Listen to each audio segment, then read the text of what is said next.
The first reason is high blood sugar. This high blood sugar is restricting the body's ability to produce or assimilate vitamin D. And the reason that is because both the high sugar and high levels of vitamin D can create the same reaction when it comes to calcium being in the right place. So what happens is this vitamin D helps us pull calcium out of the intestinal tract into the bloodstream. When vitamin D goes too high, it can pull calcium out of the tissues and even out of the bones and hold it into the bloodstream. So blood sugar is a little bit similar because calcium will follow sugar. So when we eat a lot of carbohydrates or sugar, or when we're insulin resistant and we can't process those carbohydrates and sugars correctly, it's going to cause more calcium to be pulled out of the tissues and have that calcium floating around in the bloodstream. So if there's too much sugar pulling calcium out of these places where that calcium is supposed to be, then the body's going to restrict vitamin D absorption. Too much vitamin D will pull even more calcium out of the tissues and magnify the problem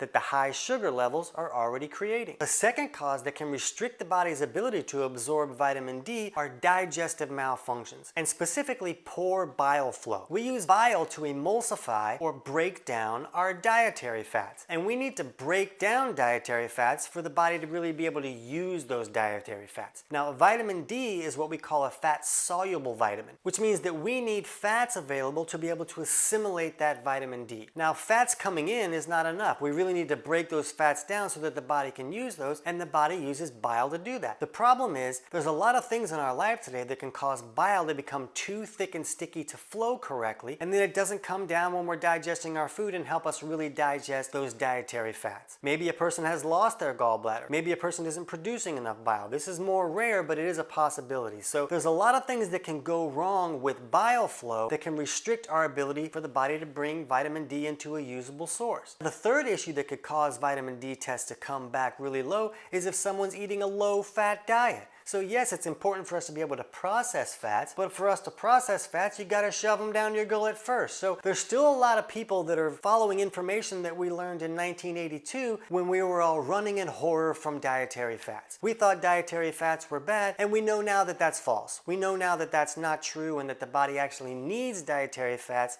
for a lot of purposes. But for information to make it to the mainstream, it can take 40, 50 years sometimes. It really goes slow. So there's still people that are wearing parachute pants and that are still scared of consuming dietary fats. So if that's you, you really need to correct that so that your body can assimilate fat-soluble vitamins like vitamin D.